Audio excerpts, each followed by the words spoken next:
cassé là. Hein. Donc, ingénieur poubelle, je disais, c'est les filles qui, au collège, écrivent ça, ce nom-là, dans les fiches de renseignement.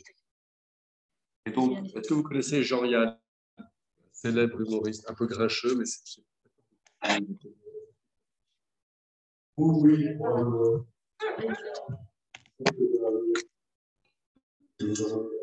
Et donc, Jean-Yann, alors, qu'est-ce que je peux donner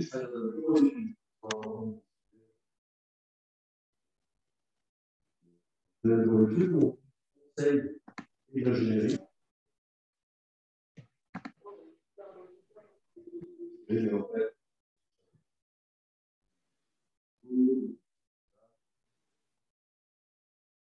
c'est un groupe de classe.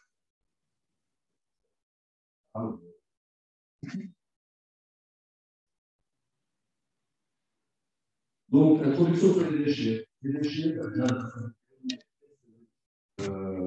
un déchet, c'est définition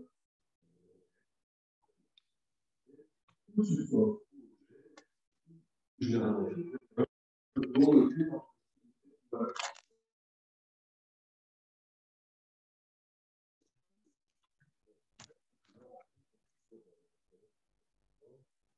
On rajoute les huiles, c'est-à-dire des huiles.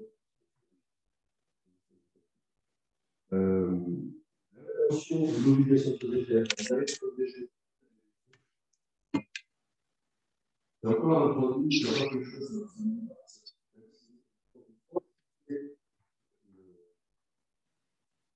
Il est là. Oui, oui. Et donc, l'évolution des déchetteries, si vous avez un objet dans les mains et que vous sur la veille, tout d'un coup, il y a une carte de cette. Ça, c'est important parce que quand un produit est actif, il faut finir.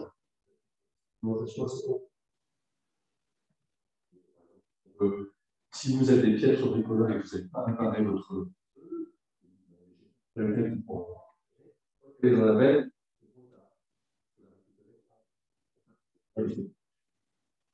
oui, sur les synonymes, un petit.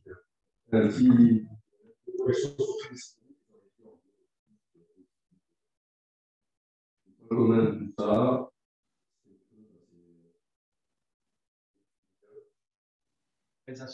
Les insultes négatives, absence de valeur. Donc tout dans le déchet, c'est il n'y a plus de valeur. Comment on fait pour remettre de l'énergie je sais.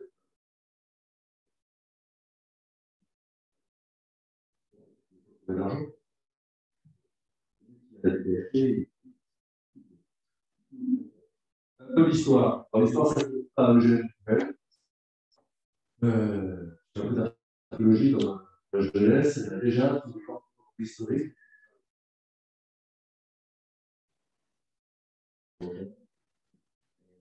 Les collectes. C'est une collecte.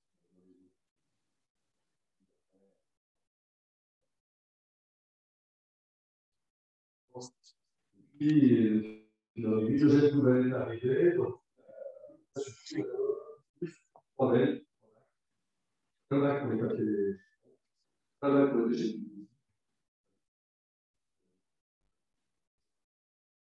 Et un bac de la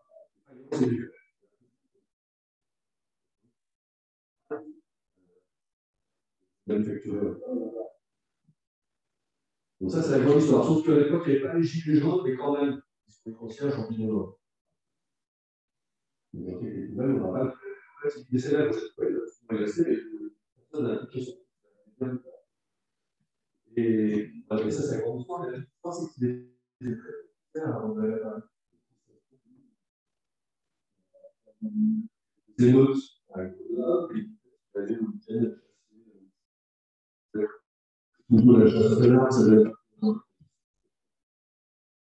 voilà, en 1907.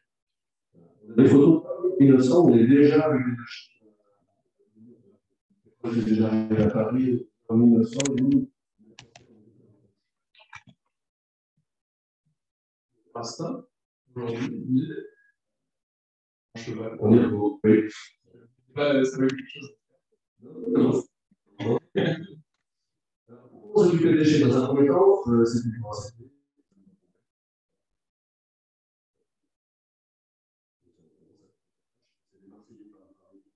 Très très vite, visuellement. On s'en occuper pour des problèmes sanitaires aussi. Reste dans les d'éloigner les déchets. Environnemental, là, il y a des traits peut-être progressivement balancer des déchets de wagon, c'est pas un problème.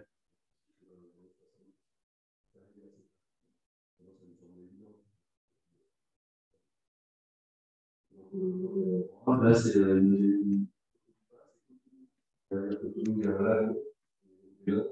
ça, c'est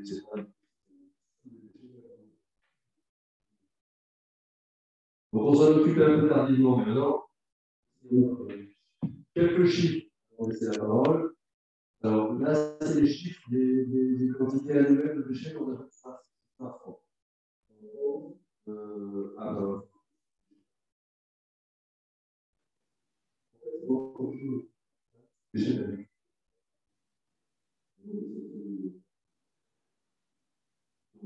Il y a plus que ça.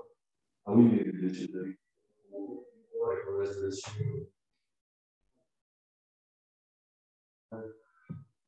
les moutons,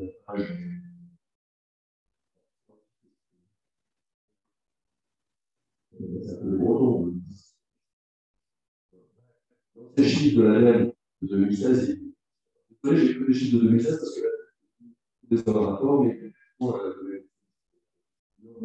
janvier 2021, j'avais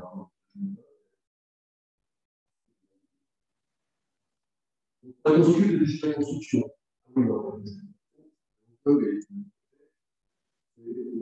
Les déchets. Vous avez un classement.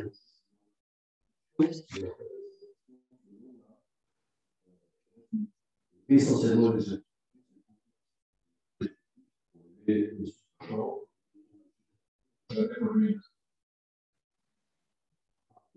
Les déchets, il y a économiques. Et alors là aussi, un vrai enjeu. Dans les faits, quand vous serez directeur d'une collectivité, Solitech, ça vous va? Demain, un coup est directeur de Solitech.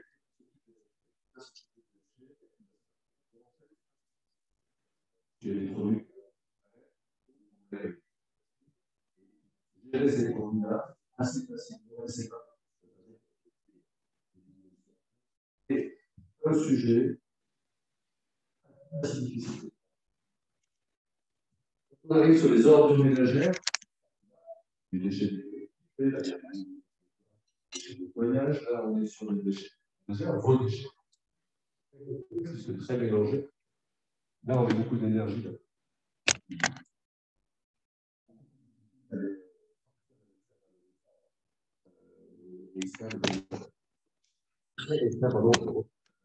Les ordures ménagères,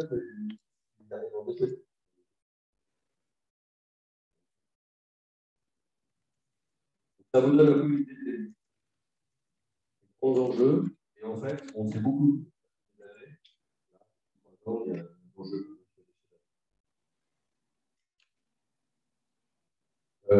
Quantité de déchets par an, retrouver 500 kg pour vous les Français. J'ai été étudiant.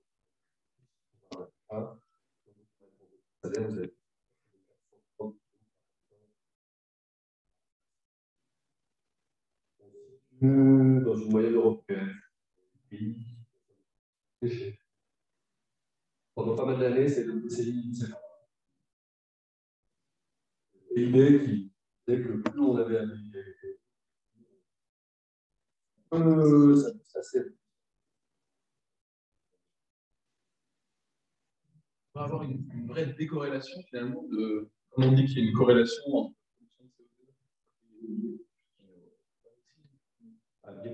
C'est de pouvoir théoriser. Ça continue. Moi, je pense que ça. D'accord. Et là, dans le droit européen, qui est dans le droit français, c'est quoi les hiérarchies? Hiérarchie, ça, le meilleur déchet, c'est si vous avez l'énergie, le courage, quelque chose sur palette. Une fois que le déchet est là, il y a le non-déchet. Vous confiez à une association à Emmaüs, le fait de pouvoir préparer votre personne. Le déchet qui n'est pas préparé, qui peut être utile.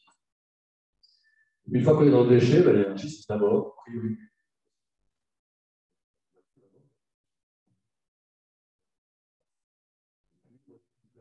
Et puis ensuite, la valorisation. Alors là, les valeurs énergétiques, c'est la notion biologique. Élimination. Il y a ce mot élimination parce que pendant pas mal d'années, on utilisait le mot stockage. L'élimination, on était dans une décharge, on était dans une ville.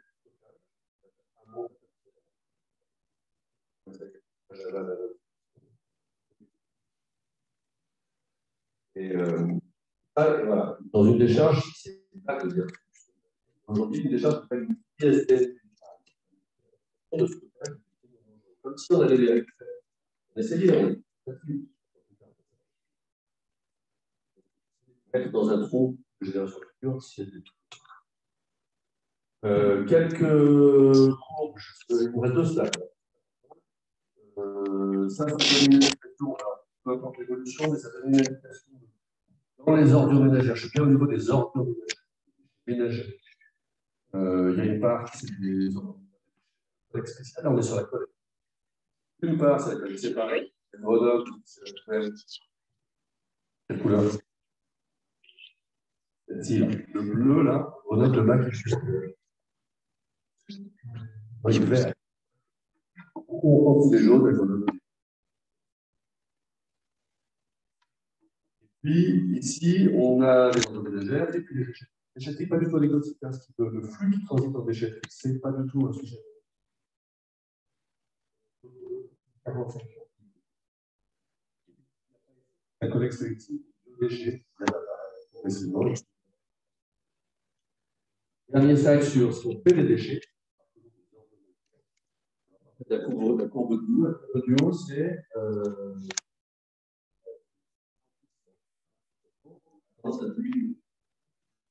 On n'entend pas bien. Ça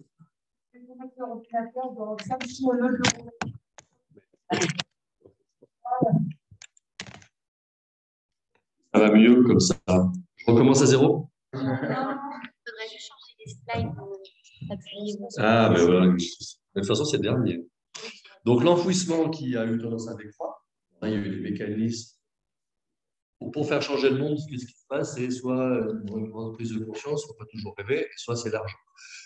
Et là, le bâton là, il se trouve que la taxe sur l'enfouissement a beaucoup augmenté ces dernières années, donc forcément, les collectivités trouvent des solutions alternatives. Donc, on enfouit moins. On incinère toujours autant, avec la notion énergétique très stable. On voit que la courbe violette, on trie beaucoup mieux. Et puis, on valorise aussi beaucoup mieux. Les 2 courbes vertes, c'est la méthanisation et le compostage. Je parlerai, mais la méthanisation va dégrader le déchet. Et la méthanisation, on a et on produit du biogaz, donc c'est aussi ménager. La méthanisation, c'est une toute petite courbe pour les entreprises. Il faut savoir qu'il y a aussi des déchets agricoles. Donc voilà, ça vous donne un aperçu simplifié du monde du déchet. Qui est initié des intervenants.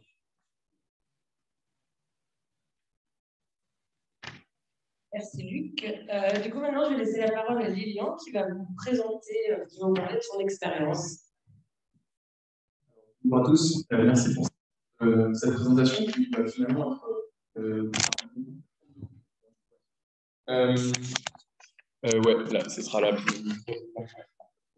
Quoi ? Tu n'as pas de slide. Non, j'ai pas slide. Par contre, je veux bien que tu me laisses celle d'avant. Parce que du coup, je vais pas rebondir dessus. On va parler d'innovation. Bon, déjà, je vais te présenter, je m'appelle Lilian, fondateur et co-gérant d'une coopérative de traitement en gestion en général des déchets alimentaires, des déchets verts, des biodéchets. Ah oui. Voilà. C'est une coopérative qui a été fondée en 2015 avec papa à l'époque et qui émane d'un besoin social. Dans la présentation de Luc, vous avez vu que il y a des déchets qui sont issus de l'activité économique, un terme que tu n'as pas forcément employé, mais en même temps, on n'a pas utilisé 16 heures de cours pour en parler, c'est la notion de fait générateur. Le fait générateur, c'est quoi? C'est l'action sociale, l'action qui fait qu'un déchet a été généré. Ça peut être une activité économique, ça peut être tout simplement la vie des gens. Mais en tout cas, il y a une forme de responsabilité pour la personne morale, la personne physique, à l'origine du générateur, donc qui génère ces déchets. Et donc ensuite, on organise collectivement, avec des lois, avec des impôts et des investissements pour traiter ces déchets.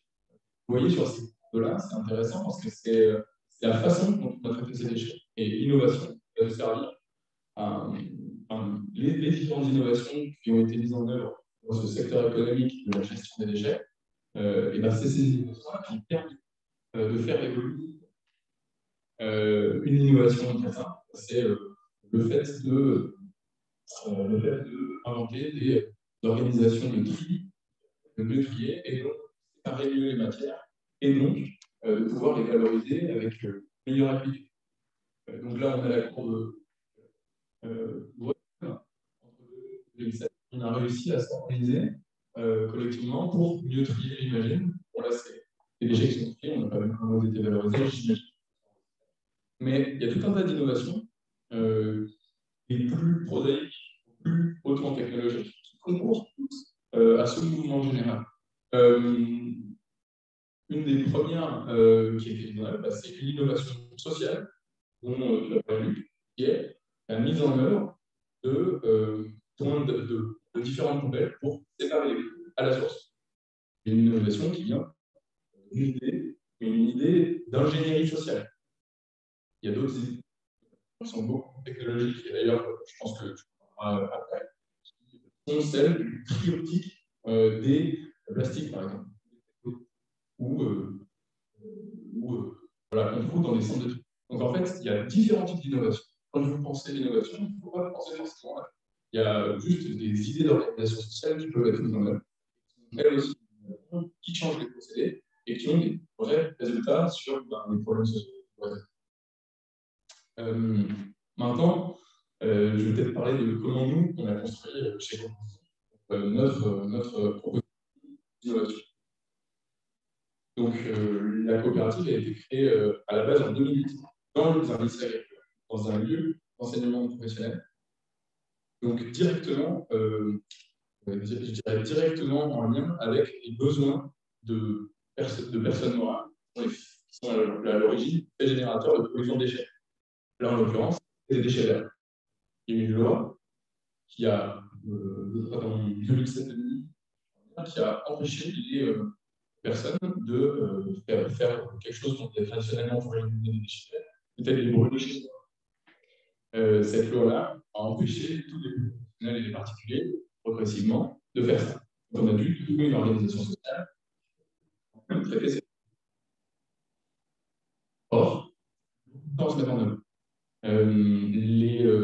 Les premières stations de compostage, du compostage, et les stations de compostage ont beaucoup de temps à se démocratiser. Et aujourd'hui, on voit qu'il y a encore des déchets verts qui sont mal valorisés, alors que ça fait plus de 15 ans qu'il y a une obligation de le faire.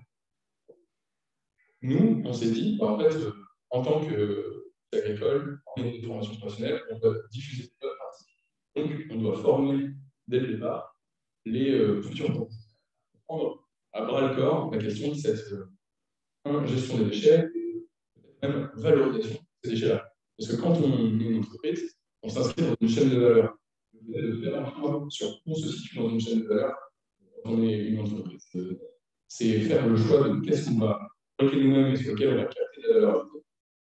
Et qu'est-ce qu'on va devoir acheter comme prestation à une autre entreprise, et donc se défaire de la valeur ajoutée. Donc, pourquoi apprendre des nouveaux métiers à des gens qui ont déjà un métier pour qu'ils puissent savoir faire plus de choses et conserver avec eux dans leur organisation toute cette valeur ajoutée-là. Ça, c'était la proposition qu'on a faite à des pays à des horticulteurs, de créer une filière, une coopérative d'intérêt collectif. Donc, c'est notre société coopérative d'intérêt collectif, dans laquelle il y a dans la gouvernance 3 types de des producteurs de déchets, les utilisateurs de tout poste et les salariés, que c'est normal qu'ils soient associés à cette gouvernance. Donc en fait, on a essayé de dynamiser démocratiquement un sujet qui n'était pas du tout pensé comme un sujet d'intérêt collectif, qui était plutôt voilà, qu'on a pu mettre au tableau, ordures, résidus, raclures, j'ai vu aussi quand même. Ces choses-là, on a eu comme objectif de vraiment relancer de l'intérêt, du désir, de l'attrait, pour en faire un sujet social et non pas un sujet à la fin des ordres du jour. Ça a plutôt bien marché, parce que ça je parle de 2008, on était quand même assez précurseur sur le même si. Et en fait, on est arrivé en 2015 à des besoins qui étaient trop importants pour être seulement gérés en qualité. Donc c'est comme ça qu'on s'est un peu autonomisé et on s'est lancé sur l'activité des déchets alimentaires, puisque donc, vous pouvez bien composter des déchets alimentaires et des déchets verts, que ça pouvait même être un meilleur amendement organique. Et donc, on a proposé à des lycées de faire le tri, alors qu'ils n'étaient même pas obligés de faire, donc de faire le tri de leurs déchets alimentaires pour venir les collecter. Et bon, bien sûr, ça maintenant, c'est devenu assez fort. Il y a 7 ans, donc c'est pas vraiment quoi. Et du coup, comment dire, j'aimerais bien, ce que j'essaie de vous c'est comment on arrive à faire des ponts entre les différents types d'innovation. On est volontaire dans le fait de transformer la vie, changer les choses dans notre environnement. Et bien en fait, on va voir qu'il y a plein de dimensions, donc la dimension sociale, la dimension technologique, la dimension scientifique, pour un sujet donné qui est pour nous le sujet des déchets qui vont en fait s'entremêler. Et donc ça demande d'être assez modeste finalement dans l'approche du sujet, pour en fait être capable d'appeler les bonnes compétences, voire même de s'inventer des nouvelles compétences pour traiter ces sujets de façon multiple, avec des solutions qui viendraient de plein de personnes qui ont plein d'idées différentes. Et donc, c'est intéressant d'être sur un campus aujourd'hui ici. Moi, j'étais pas à l'UGM, très mauvais goût d'aller pas très loin d'ici en prépa à Jean-Paul puis à l'école de management. Mais la dimension pluridisciplinaire qui est permise par un centre d'innovation comme celui-ci, on l'a souvent sur le papier. Nous, à Saint-Étienne en tout cas, on a essayé de la mettre en œuvre sur le terrain en vrai, en s'attaquant à un sujet social. Et on s'est rendu compte que c'était plus facile de mobiliser, plus efficace de mobiliser sans qu'il y ait de notion capitalistique dans notre organisation. On est une coopérative d'intérêt collectif, on est une société qui n'est pas à but lucratif. On va s'interdire dans nos statuts de la médiation dividende dans notre organisation et dans la façon dont est gérée la gouvernance de notre entreprise. Donc en fait, on se rend compte qu'en sortant l'idée de la lucrativité, on avait des meilleures idées qui sont en sortant la finalité de profit, on avait une meilleure participation des différents acteurs au sujet. Parce que quand on est impliqué dans cette idée d'intérêt collectif, on va plus s'intéresser au sujet. En fait, la plupart des idées qu'on a eues, ce n'est pas nous qui les avons eues en tant que gérants de la coopérative, c'est tout simplement les paysagistes eux-mêmes et ou les agriculteurs eux-mêmes, les cantiniers eux-mêmes. Et nous, on a juste à faire une chose toute simple, c'est les rassembler, les mettre en forme et les mettre en œuvre sur le terrain. Ça peut être tout simple, hein, ça peut être la réorganisation logistique d'une cuisine pour que, dans le sens de la marche, en fait, les épluchures soient vachement plus faciles à plier. On va avoir un meilleur flux.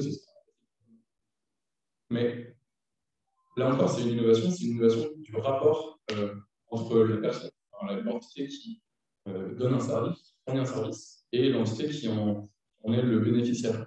Quand on paye, bon, bien sûr, nous, notre prestation est importante, mais quand on paye pour quelque chose, on reçoit une facture, on se délaisse moralement des conditions dans lesquelles la prestation est effectuée. Alors que quand on est associé d'une coopérative et qu'on voit l'opération de ramassage de tri comme quelque chose qui nous incombe nous, et ben en fait, on a des bien meilleures performances et des meilleures performances économiques au sens de l'économie, c'est la meilleure allocation des ressources pour répondre à un besoin social. Et donc, je finirai là-dessus. C'est de dire qu'une des innovations économiques peut-être les plus radicales que nous essayons de porter, c'est le fait de sortir du marché le maximum de choses. Et nous, on a essayé de le faire avec eux. Et on pourrait peut-être essayer de le faire, par exemple, avec le transport ferroviaire. Si on se disait que la SNCF n'est plus une entreprise d'État dirigée par les 5 ans, ce qui peut se passer à une élection, pour voir en plus à quoi ça peut se jouer, on se dit qu'on mériterait peut-être d'avoir plus d'animation démocratique à l'intérieur de la SNCF pour pouvoir, en fait, finalement, mieux répondre aux besoins sociaux, être plus réactif et ne pas laisser qu'à un acteur de décider de la mobilité urbanistique sur toute la France. On pourrait aussi imaginer avec le Valeo, qui est une entreprise qui se détachait sur le qui travaille avec plein de constructeurs différents. Bah, s'il y avait des participations croisées de constructeurs de voitures dans Valeo, bah, peut-être qu'on aurait des meilleures innovations. Et en fait, le fait de sortir de la démarche de concurrence et de marché un maximum de choses, peut-être que ça pourrait être ça la vraie innovation pour une vraie belle sobriété économique. Voilà. On a dit l'innovation sur la mobilité.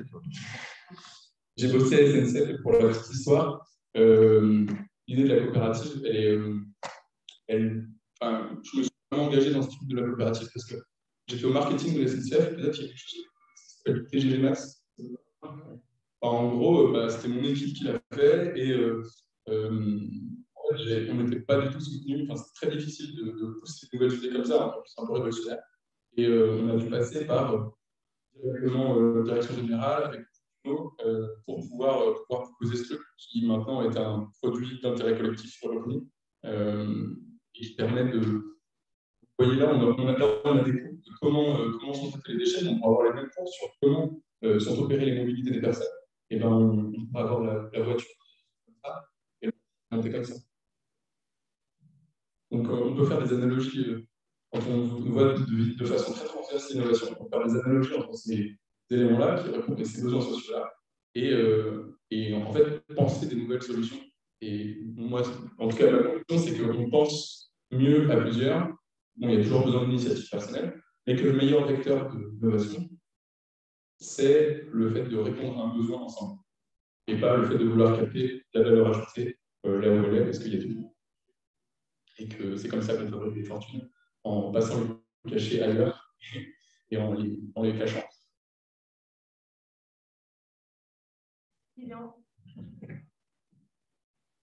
Donc maintenant, je vais passer la parole à Vincent.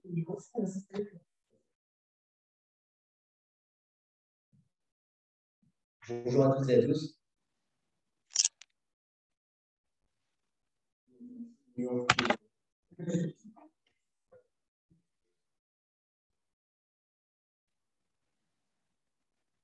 Du coup, moi, je suis cofondateur de Ficha. Donc, nous, on a un modèle qui est un peu différent, mais effectivement, c'est bien décrit.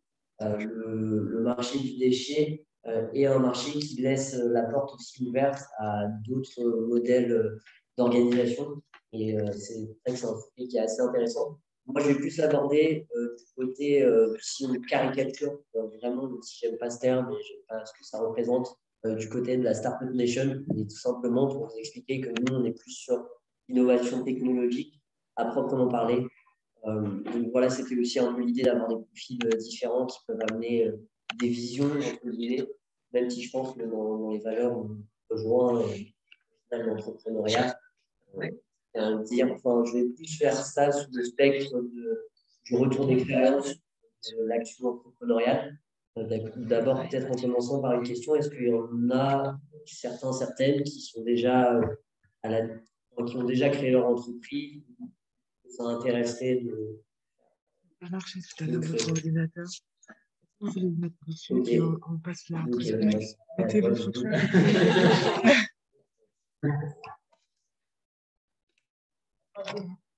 Non, mais sinon, on va le mettre sur l'ordi. On va mettre ça à l'ordi sur l'ordinateur.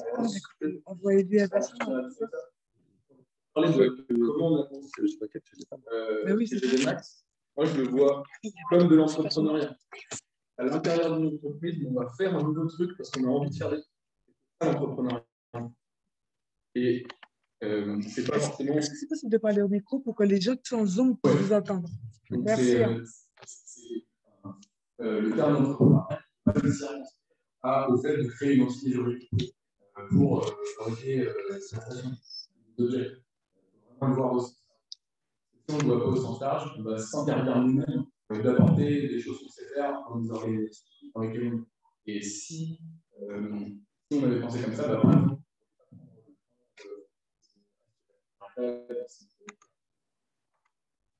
Effectivement, je suis d'accord. C'est tout partie entrepreneuriale à nous et je peux aller l'exprimer, c'est que on arrive à progresser. Mon expérience, effectivement, l'entrepreneuriat, je pense que c'est une école un peu de la vie et qui permet de mettre face un peu aussi de responsabilité. C'est ça qui est intéressant. Et du coup, nous, on a commencé en attendant l'aventure Ficha, donc il y a à peu près 4 ans et demi, avec l'idée à la base, c'était de récupérer les affiches publicité, cinéma aux arrêts de bus et de les proposer à la vente à des étudiants. L'idée de réutiliser en fait un des plus gros déchets, qui est celui de l'affichage publicitaire, qui est renouvelé toutes les semaines avec un vecteur sur lequel il y a une forte. C'est de là que vient le nom Ficha, qui est le verlan de affiche. Voilà, je viens de l'école de management. Vous verrez le jugement à la fin sur notre site. Mais du coup, c'est quelque chose qu'on a fait avec Hubert, mon associé que j'ai rencontré en fait à GEM. Moi, dès que je suis arrivé à GEM, j'avais un peu fait mes études. J'avais une certitude, c'est que je voulais entreprendre. Je dirais qu'il y avait un peu ce côté vocation, on va dire, nous et la volonté d'entreprendre et d'avoir un impact. Et donc, j'ai parlé de cette idée à Hubert et on a co-créé Ficha. L'idée, donc, c'était de récupérer ces affiches. Et on a proposé, donc on allait à JC Déco, on récupérait ces affiches et on les prenait en photo et on les proposait à la vente. Et donc, on a fait 4-5 000 euros de manière pas forcément super officielle au départ, mais c'est la beauté de l'entrepreneuriat. Parce que, comme je vous disais, avec JC Déco, on avait des difficultés à rendre le truc assez transparent parce que je peux vous dire que la réutilisation de leurs affiches n'est pas forcément un sujet. Donc, avec Hubert, en fait, on allait tous les mercredis. Grenoble est la seule ville pour récupérer 50 affiches dans mon appart. On les mettait et on les prenait en photo et on les proposait à la vente. Ça marchait super bien. De cette idée, en fait, de réutilisation du déchet, on est parti plus de notre constat, parce qu'on a vite compris qu'on allait avoir des difficultés à faire du Ficha, cette entreprise qui va permettre d'utiliser. Et on est parti de ce constat, de notre propre constat, de manière un peu naïve, à se dire on a un sujet qui est en train d'émerger. Donc nous, on n'est pas du tout spécialiste du déchet à la base. Et c'est une démarche qui est totalement différente, mais on s'en rend compte, c'est un secteur qui est bien particulier. Et on s'est dit, on est sensible aux déchets ménagers, on entend de plus en plus parler du tri, et pourtant, à notre échelle personnelle, bien qu'on ait une sensibilité environnementale, on n'avait pas forcément passé le pas du tri. c'était quelque chose sur lequel on procrastinait beaucoup. On entendait beaucoup de on-dit et on n'avait pas forcément de transparence. Donc, intuitivement, on a eu une idée qui était de récompenser le geste de tri. Donc ça, c'était la naïveté, j'ai envie de dire, honnêtement, de l'entrepreneur, de dire, waouh, j'ai une idée qui me semble être une idée de génie, je vais révolutionner la gestion des déchets et je ne pensais pas être là dans 4 ans à vous parler, mais force est de constater qu'aujourd'hui, on a beaucoup changé d'idée, on a eu un cheminement euh, qui est ne cesse de s'arrêter en fait. Donc c'est aussi ça qui est super intéressant, c'est cette capacité à développer une agilité, à développer une résilience qui fait qu'aujourd'hui, je suis encore face à vous à parler de Ficha, mais sans avoir beaucoup plus de certitude qu'il y a 4 ans. Et cette idée de récompenser les déchets, elle était très utopique parce qu'il faut savoir que sur ce marché, on n'a pas forcément la valeur du déchet en tant que consommateur. Pourtant, les acteurs qui gèrent des déchets sont au centime près sur certains investissements.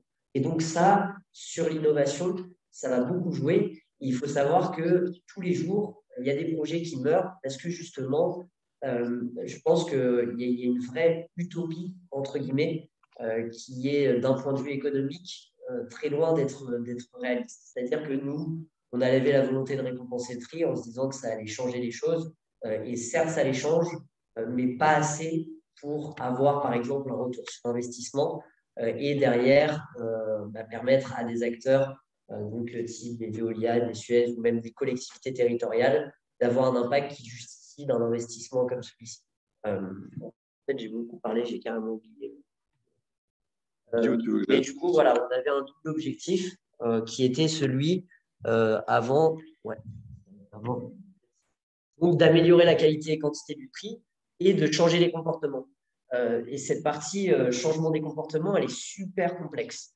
C'est vraiment celle qui est la plus excitante de notre point de vue parce que c'est quelque chose qui a vraiment de l'impact, mais qui, d'un point de vue économique, encore une fois, qui est très important en termes d'entrepreneuriat parce que malheureusement, nous, aussi, il faut le dire, on a créé une société, donc une SAS, une société économique. C'est comme ça qu'on imaginait de pérenniser notre entreprise. C'est un choix personnel qu'on a fait et qui, voilà, même pas en termes de vision, c'est personnellement au niveau de l'entrepreneuriat. À cette époque, on s'est dit que c'est la société qu'on voulait monter. Donc, on a commencé à aller voir Grenoble-Alpes Métropole avec cette idée de récompenser le geste de tri. À la base, on voulait proposer 4 flux. Donc, on aurait le papier, le carton, le plastique et le verre. Et chacun ramènerait dans des bornes pour être récompensé. Et on a été voir la collectivité de Grenoble il y a maintenant 4 ans et demi avec cette idée qui nous a dit on voit ça tous les jours, ça ne nous intéresse pas, revenez quand vous aurez, entre guillemets, une vraie idée. Donc là, ça a été un peu la première claque il y a 4 ans et demi. Première confrontation. Heureusement, on était en études, donc on n'avait pas non plus d'instantanéité dans le besoin entre guillemets de réussir. On avait la chance aussi de pouvoir avoir du temps. Et donc, on a réfléchi à comment on pouvait, en fait, cette nécessité de récompenser le prix, elle posait le fait qu'on devait réussir à quantifier ce qu'apportait un usager. Parce que pour récompenser un usager, vous comprendrez bien, il fallait qu'on soit en capacité d'attester de ce qu'il ramenait. Et c'est en fait dans cette idée on a trouvé l'essence de Ficha qui est aujourd'hui, donc cette approche technologique, pour le coup, qui est une brique qui, selon moi, reste essentielle quand elle est bien utilisée et qu'elle est au service de l'impact, qui est donc celle de l'intelligence artificielle et du traitement d'image. On a travaillé avec tout le bassin ingénieur, tous les étudiants de Grenoble ILP, que ce soit Felma, l'ENSECube, Polytech, et l'idée, c'était de réussir à caractériser la qualité des déchets. Et donc, ça, c'est aussi en termes d'approche entrepreneuriale, quelque chose qui est important, je pense. Notre premier job, c'est de réussir à s'entourer. Et donc, on a été voir tout le bassin ingénieur pour qu'au final, ce soit le frère de notre associé qui nous dise ce qu'il vous faut, c'est du traitement d'image. Ça va vous permettre de caractériser la qualité des déchets et vous allez pouvoir récompenser le geste de tri. Donc, à cette époque, on était toujours dans cette idée utopique, je le dis, et un peu naïve, de se dire récompenser le tri, ça va changer. Et c'est cette valeur qui est la plus importante. C'est une erreur qu'on a fait et aujourd'hui on ne fait plus, mais qui nous a permis par contre de développer donc, le cocon. Le cocon, donc, qui est un dispositif en fait qui s'adapte à la poubelle de tri et qui va intégrer cette fameuse technologie de traitement d'image. Le principe est assez simple, on vient s'adapter aux poubelles qui sont mises en place par les villes et collectivités, parce que nous, on veut être une brique de cet édifice et on pense quand même en termes de vision qu'il faut donner les moyens aux collectivités et au pouvoir public de maintenir ce métier entre guillemets historique qui est la gestion des déchets. C'est l'idée de Chicha. Et donc, pour ça, on va développer ce fameux module qui va permettre à chaque dépôt d'aller caractériser la qualité du tri et de donner un retour à l'usager pour lui dire si oui ou non il a bien trié. Parce qu'aujourd'hui, il y a 75% des usagers qui disent douter sur le geste de tri. Donc, nous, on vient, grâce à cette technologie, en fait, apporter un retour à l'usager, première chose, mais également apporter des informations à la collectivité qui vont être vraiment essentielles. Donc, toutes les données sur la gestion de ces déchets pour comprendre quelles sont les erreurs qui sont réalisées à l'échelle d'une résidence. Aujourd'hui, ces erreurs, elles ont un coût économique et ça, c'est très important. Et donc, ce coût économique, il est de plus en plus important. Toutes les taxations à l'heure actuelle vont dans le sens de l'incitation au recyclage. On sait bien aussi que c'est le plus gros levier pour y arriver. Malheureusement ou heureusement, ce n'est pas trop le débat. Et donc, ce site d'administration va permettre tout simplement de mieux mesurer les déchets. Et ensuite, on a des modules. Donc, on a gardé quand même cette volonté de récompenser le geste de tri parce qu'on se rend compte qu'il y a un impact au quotidien. On travaille beaucoup avec le logement social où il y a beaucoup de problèmes et l'aspect récompense, c'est quelque chose qui va permettre quand même de déclencher des gestes de tri, de ramener des personnes qui sont un peu loin du sujet sur le sujet. Et par contre, l'aspect beaucoup plus ludique qu'on va développer dans l'application, c'est ce qui rend le geste de tri systématique. C'est-à-dire que cet aspect ludique, de système de niveau, du fait que le cocon nous dise félicitations, tu as bien trié, c'est ce qui va plus rendre le geste de tri systématique. Et cette récompense, en fait, est une porte d'entrée. Donc, c'est assez intéressant d'avoir vu ça, même socialement et même en termes de… C'est ça qui est un peu beau, c'est qu'il y a un peu de notion aussi de sciences comportementales et on essaye d'aller voir les usagers, de comprendre ce qu'ils attendent. Ça, en termes entrepreneurial, c'est super important. Ne pas rester dans sa bulle quand on développe des choses, mais aller voir les usagers, prendre des retours d'usage, pour moi, c'est ce qui vraiment fait la différence. Donc ça, c'est le module plus digital. Et ensuite, justement, les usagers nous ont dit, moi, utiliser une application, j'en ai rien à faire. Être récompensé pour mon tri, j'en ai également rien à faire. Par contre, j'aimerais bien avoir des retours sur le geste de tri de ma résidence. L'aspect plus collectif, c'était ce qui primait chez ces utilisateurs qu'on a été voir justement. Et donc, on a développé des campagnes de communication qui vont être générées automatiquement en fait en fonction des données, où on va mettre en scène le cocon qui est un peu le totem du geste de tri et notre communauté en venant féliciter, restituer l'impact écologique du geste de tri, en venant éventuellement sensibiliser aussi sur les différentes erreurs qui ont été commises. Donc ça, c'est purement un module qui est né des retours des utilisateurs qui nous disaient, nous, on était dans notre utopie, encore une fois, une application, c'est compliqué à utiliser, j'en ai rien à faire, mais par contre, j'aimerais avoir un retour.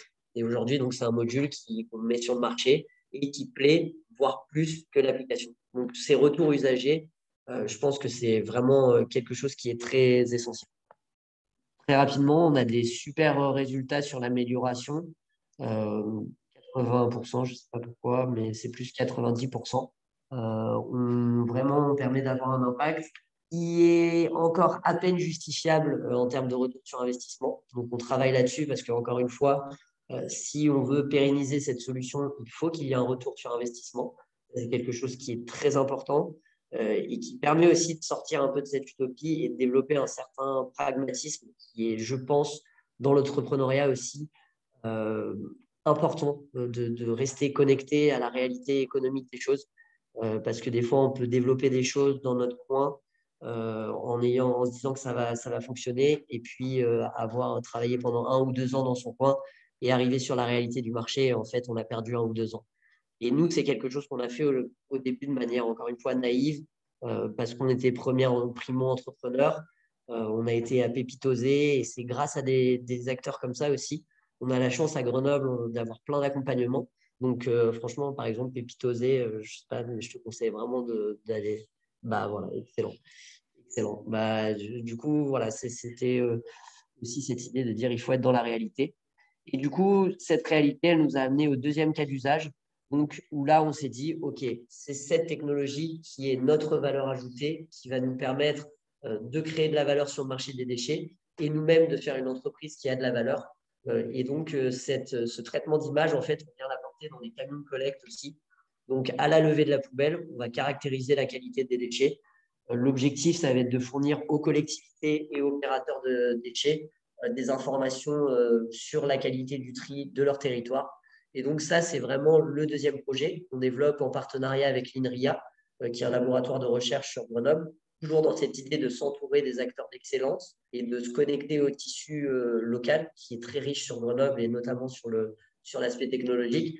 Et donc, cette deuxième solution, elle est vraiment assez marquante de la prise de conscience qu'on a eue sur ce marché, où encore une fois, faut comprendre là où on apporte de la valeur et là où la valeur, on peut la délivrer aussi le plus vite possible. C'est un des enjeux, c'est réussir à mesurer à quel point le problème est lointain d'un point de vue économique, encore une fois, puisque le problème, il est déjà en retard sur la résolution de ce problème, mais d'un point de vue purement économique, encore une fois. Là, je parle une équipe pluridisciplinaire, vous m'excuserez vraiment pour la parité, c'est vraiment un truc et ça on fait. On va dire cosmopolite normalement parce que ça c'était vraiment une de nos volontés personnelles de travailler avec une entreprise.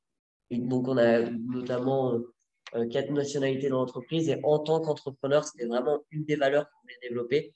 Et ça, c'est super cool parce que en tant qu'entrepreneur, on peut choisir notamment les gens avec qui on veut travailler et mettre ses propres valeurs au sein de l'équipe. Donc ça, c'est vraiment quelque chose qui est au-delà de l'aspect projet, on va dire, super intéressant.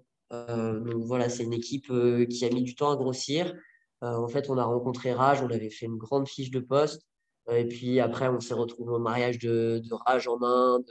Donc, c'est une aventure humaine qui est juste incroyable. Et on avait la volonté aussi de ne pas mettre de barrière entre le professionnel, l'amical. On a décidé de détruire ces barrières. C'était vraiment notre vision des choses. Donc, on est capable d'aller boire une bière avec modération, attention. Et derrière, on est capable d'être sérieux aussi. Il y en a qui sont en télétravail. Donc, on essaye aussi de s'adapter un peu au monde du travail qui est en permanente évolution. Donc vraiment, c'est vraiment un truc qui est à 360 degrés, qui est super intéressant. Et je crois que c'est à peu près ce que je peux vous dire. Ouais, après, c'était pas la bonne présentation en fait. Non, t'inquiète. Non, mais je pense que c'est celle qu'on a envoyée. Ouais.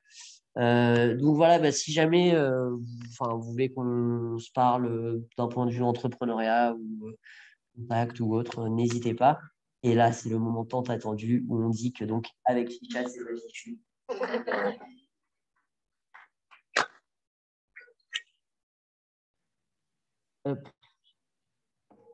Merci à tous les trois. Et on va passer à un temps de questions. Donc en ligne, si vous avez des questions, n'hésitez pas à les poser. Roxane les lira. Et ici aussi, on vous passe le micro.